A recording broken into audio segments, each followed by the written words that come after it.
Chapter 41. I call a time out. The gangplank was made of toenails. If that isn't enough to gross you out, then no amount of Kvasir's mead will help me give you a significantly disgusting description. Though the ramp was 50 feet wide, it had so much traffic we had trouble finding an opening. We timed our ascent to follow a troop of zombies aboard, but I almost got stepped on by a giant carrying a stack of spears. Once at the top, we ducked to one side, pressing ourselves against the railing. In person, the ship was even more horrible than in my dreams. The deck seemed to stretch out forever, a glistening patchwork of yellow, black, and gray nail plates, like the hide of some armored prehistoric creature. Hundreds of giants bustled about, looking almost human-sized in comparison with the vessel. Stone giants, mountain giants, frost giants, hill giants, and a few nattily dressed fellows who might have been metropolitan giants, all coiling ropes, stacking weapons, and shouting at each other in a variety of Jotun dialects. The undead were not so industrious. Taking up most of the vast deck, they stood at attention in ranks of ghostly white and blue, tens of thousands, like they were waiting for a parade review. Some were mounted on zombie horses, others had zombie dogs or wolves at their side. A few even had zombie birds of prey perched on their skeletal arms. They all seemed perfectly content to stand in silence until further orders. Many of them had waited centuries for this final battle. I suppose they figured a little longer wouldn't hurt. The giants did their best to avoid the undead. They stepped gingerly around the legions, cursing them for being in the way, but didn't touch them or threaten them directly. I imagined I might feel the same way if I'd found myself sharing a ship with a horde of strangely well-behaved, heavily armed rodents. I scanned the deck for Loki. I spotted nobody in a bright, white admiral's uniform, but that meant nothing. In those vast crowds, he could have been anywhere, disguised as anyone, or he could have been below decks, having a leisurely pre-Ragnarok breakfast. So much for my plan of walking right up to him and unopposed and saying, "Hi, I challenge you to a duel of name-calling, stupid head."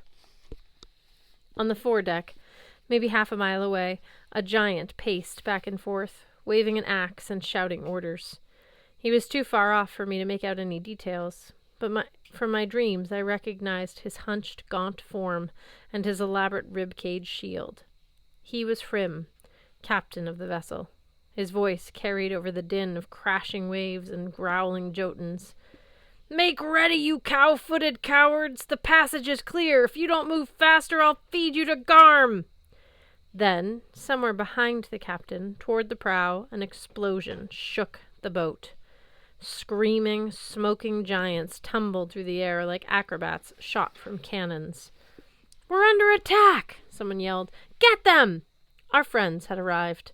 I couldn't see them, but over the din of confusion I heard the brassy tones of a reveille from a bugle. I could only assume TJ had found the instrument under his firing caps, marksman's gloves, and hard tack. Above Captain Hrym, a golden rune blazed in the sky. Thuraz, the sign for destruction, but also the symbol of the god Thor. Hearthstone couldn't have picked a better rune to strike fear and confusion into a bunch of giants. Lightning bolts blasted from the rune in every direction, frying giants and undead alike. More giants swarmed the upper deck. Not that they had much choice. The ship was so packed with troops that the crowds pushed the front lines forward, whether they wanted to go or not. An avalanche of bodies choked ramps and stairways. A mob overtook Captain Hrym and carried him along as he waved his axe above his head and yelled to no effect. The undead legions mostly stayed in their ranks, but even they turned their heads toward the chaos, as if mildly curious. Next to me, Sam muttered, "Now or never." Alex let go of my hand. I heard the hissing sound of her garrote being pulled from her belt loops. We started forward, occasionally touching each other's shoulders to keep our bearings. I ducked as a giant strode over me.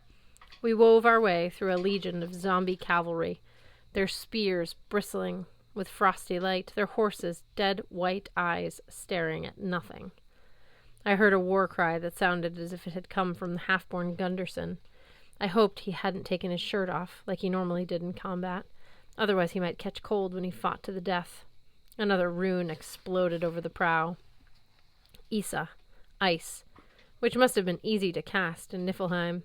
A wave of frost surged across Naglfar's port side, turning a whole swath of giants into ice sculptures. In the gray morning light, I caught a glint of a small bronze object flying toward Captain Hrim, and I thought one of my friends had lobbed a grenade. But instead of exploding, the grenade enlarged as it fell, expanding to an impossibly large size, until the captain and a dozen of the nearest Jotun friends disappeared under a metal duck the size of a Starbucks store. Near the starboard rail, another bronze mallard ballooned into being, pushing a battalion of zombies into the sea. Giants screamed and fell back into chaos, as one does when large metal ducks rain from the sky. "Expando ducks," I said. "Blitz outdid himself." "Keep going," Alex said. "We're close now." Perhaps we shouldn't have spoken. In the nearest line of zombie warriors, a Thane with golden armbands turned his wolf-faced helmet in our direction. A snarl rattled in his ribcage. He said something in a language I don't know, his voice wet and hollow like a dripping water from a coffin. His men drew rusted swords from moldy sheaths and turned to face us. I glanced at Sam and Alex. They were visible, so I assumed I was too. Like some sort of bad joke, the kind of magical protection you'd expect from Mr. Alderman, our Althala cover had broken in the exact center of the ship's main deck, in front of a legion of undead. Zombies encircled us. Most of the giants were still running forward to deal with our friends, but a few Jotuns noticed us, yelled in outrage, and came to join the killing party. "Well, Sam," Alex said, "it's been nice knowing you." "What about me?" I said. "Jury's still out." She turned into a mountain lion and lunged at the Draugr Thane, biting his head clean off and then moving through the ranks, changing form effortlessly, from wolf to human to eagle, one each deadlier than the last. Sam pulled out her Valkyrie spear. With searing light, she blasted through the undead, burning dozens at a time, and hundreds more pressed forward, their swords and spears bristling. I drew Jack and yelled, "Fight!" "Okay," he yelled back, sounding just as panicked as I was. He whirled around me, doing his best to keep me safe, but I found myself with a problem particular to children of Frey. Einarjar have a saying, "Kill the healer first." This military philosophy was perfected by seasoned Viking warriors who, once in Valhalla, learned to play video games. The idea is simple.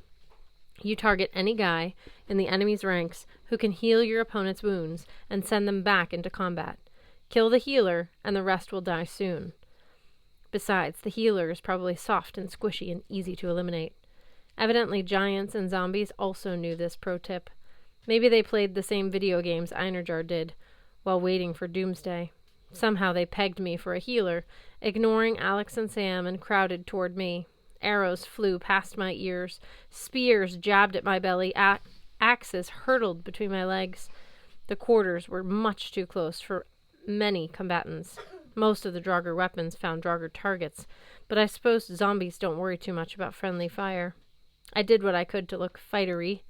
With my energy strength, I punched straight through the nearest zombie's chest cavity, which was like punching through a vat of dry ice. Then as he fell, I grabbed his sword and impaled his nearest comrade. "Who needs a healer now?" I yelled. For about 10 seconds, we seemed to be doing okay. Another rune exploded. Another expando duck visited mallard-shaped destruction upon our enemies. From the prow came the sharp report of TJ's 1861 Springfield. I heard Mallory cursing in Gaelic. Half-born Gunderson yelled, "I am half-born of Flom!" To which a dim-witted giant responded, "Flom? What a dump!" "Rah!" Half-born's howl of anger shook the boat, followed by the sound of his battle-axe plowing through a row of bodies. Alex and Sam fought like twin demons, Sam's blazing spear and Alex's razor-sharp garrote scything through the undead with equal speed. But with so many enemies surrounding us, it was only a matter of time before a hit connected. The butt of a spear caught me in the side of my head, and I crumpled to my knees. "Signor!" Jack shouted. I saw a zombie's axe blade hurtling toward my face. I knew Jack wouldn't have time to stop it. With all the poetic prowess of Cavassier's mead drinker, I thought, well, this sucks. Then something happened that was not my death. Angry pressure built in my stomach, a certainty that all this fighting had to stop, must stop, if we were going to complete our mission. I roared even louder than Halfborn Gunderson. Golden light exploded outward in all directions, blasting across the deck of the ship, ripping swords from their owners' hands, turning projectiles in mid-air and sending them hurtling into the sea, stripping entire battalions of their spears and shields and axes. I staggered to my feet. The fighting had stopped. Every weapon within the sound of my voice had been violently blasted out of its owner's reach. Even Jack had gone flying somewhere off the starboard side, which I imagined I'd be hearing about later if I survived. Everyone on the ship, friend and enemy, had been disarmed by the peace of Frey, a power I'd only managed to invoke once before. Wary giants and confused zombies backed away from me. Alex and Sam ran to my side. My head throbbing, my vision swam. One of my molars was missing, and my mouth was full of blood. The peace of Frey was a pretty good party trick. It definitely got everyone's attention. But it wasn't a permanent fix. Nothing would stop our enemies from simply retrieving their weapons and returning to the business of healer slaughter. But before the moment of empty-handed awe wore off, a familiar voice spoke somewhere to my left. "Well now, Magnus, that was dramatic." The Draugr parted to reveal Loki in his crisp white admiral's uniform, his hair the color of autumn leaves, his scarred lips twisted in a grin, his eyes bright with malicious humor.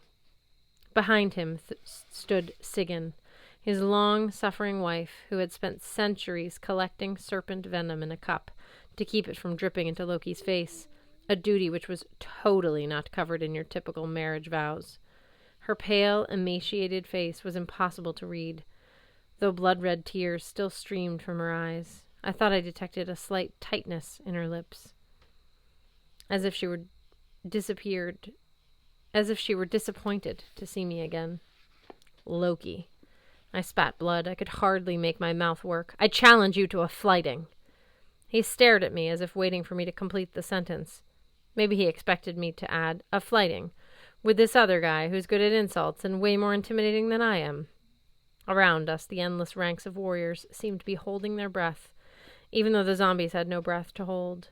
Njord, Frigg, Skadi, all of them had assured me that Loki would have to accept my challenge. That was tradition. Honor demanded it. I might have a busted mouth, a ringing head, and no guarantee that the mead of Cavassier would weave poetry with my vocal cords, but at least I would now get my shot to defeat the trickster in a war of words. Loki lifted his face to the cold gray sky and laughed. "Thanks anyway, Magnus Chase," he said, "but I think I'll just kill you."